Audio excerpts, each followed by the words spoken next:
For a long time, the tragic and serious problem of missing and murdered Indigenous women in Canada has been kept out of the public eye.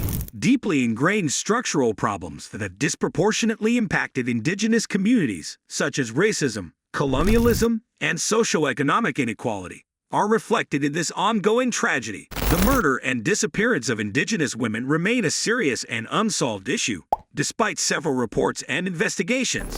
This video aims to investigate the root causes of this disaster, the response from Canadian organizations, and the continuous initiatives by advocates and Indigenous people to confront and overcome the problem. Systemic racism in historical context. Systemic racism and colonialism have shaped Indigenous peoples' history in Canada and had a terrible impact on their societies. A legacy of trauma and marginalization has resulted from colonial tactics such as forced assimilation and residential schools. Numerous Indigenous communities experience socioeconomic disadvantages, such as elevated rates of poverty, unemployment, and substance abuse, which can be attributed to these past injustices. These problems have been made worse by institutionalized racism and prejudice in Canada. In sectors including social services, healthcare, and law enforcement, prejudice and unfair treatment against Indigenous peoples are commonplace. Indigenous women are especially vulnerable to assault and exploitation because of the structural inequity that has resulted in their situation. The problem of murder and missing Indigenous women has been greatly exacerbated by the lingering impacts of racism and colonialism. How serious the crisis is. It is horrifying and heartbreaking how big of a problem missing and murdered Indigenous women in Canada are. Indigenous women are disproportionately represented among Canada's missing and murdered, according to a number of reports. According to estimates from the Royal Canadian Mounted Police, RCMP, Indigenous women have a six-fold higher risk of being murdered than non-Indigenous women, and they also account for a disproportionate number of incidents of disappearance. Even though this is a highly publicized topic, there has been a lack of consistency in data collecting and reporting, which makes it challenging to determine the precise scope of the issue. Efforts to comprehend the true extent of the situation and create workable remedies have been hampered by the lack of comprehensive and consistent data. However, the studies and statistics that are now accessible emphasize how serious and ongoing the problem is, highlighting the pressing need for action. Aspects adding to the crisis. The issue of missing and murdered Indigenous women in Canada is caused by a number of causes. Among these are socioeconomic disparities, high rates of poverty, supper housing, restricted access to healthcare and education, and other socioeconomic issues plague many Indigenous communities. Indigenous women are more vulnerable due to these factors, which increases their susceptibility to abuse and exploitation. Violence and exploitation, human trafficking, sexual assault, and domestic abuse disproportionately impact Indigenous women. Indigenous women experience high rates of violence, and these rates are frequently associated with structural problems including poverty, substance misuse, and a lack of resources for assistance. Weak law enforcement response. Law enforcement organizations have come under fire for their allegedly unjust and insufficient response. Native American women frequently encounter obstacles in their pursuit of justice, and incidents involving their homicides or disappearances are occasionally ignored or under-investigated.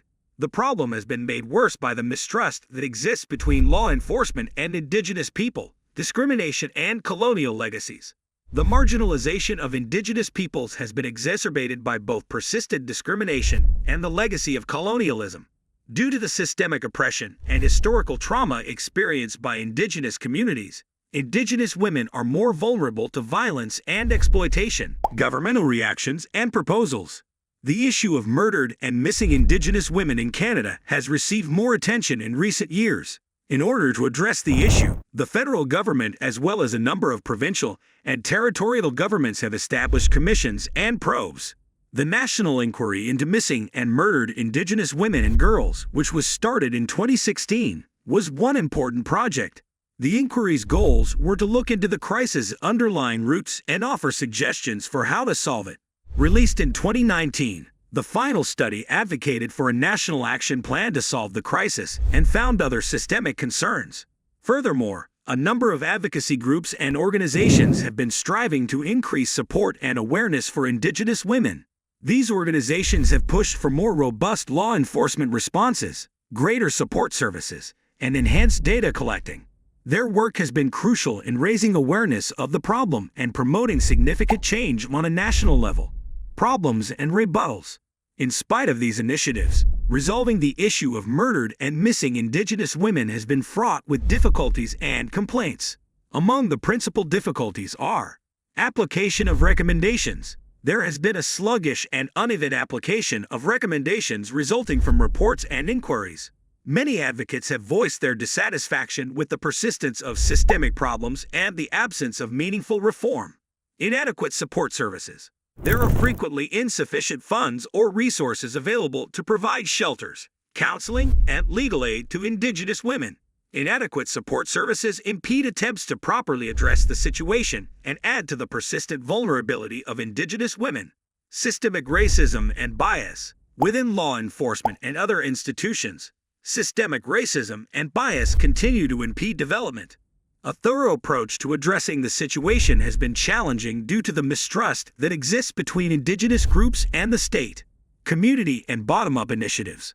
The issue of missing and murdered Indigenous women has been the focus of intense attention, led by grassroots organizations and Indigenous communities. These organizations have been instrumental in promoting systemic reform, helping impacted families, and increasing public awareness. Vigils, marches, and awareness campaigns, among other community-led efforts, have been crucial in maintaining the problem in the public light and pressuring authorities to take action. Indigenous groups have also created services and initiatives, including as advocacy, therapy, and legal support, to help survivors and their families. The direction to go. All societal levels must make a concerted effort to address the issue of murdered and missing Indigenous women in Canada. Crucial actions to take in order to proceed are enhancing data gathering and reporting to comprehend the extent of the problem and create workable remedies. Better data gathering and reporting are crucial. Ensuring consistency and thoroughness in data gathering procedures can support policy decisions and progress monitoring. Improving support services. In order to meet the needs of Indigenous women and lessen their vulnerability, it is imperative that support services be increased in scope and funded appropriately. Increasing access to therapy, legal aid, and shelters is part of this.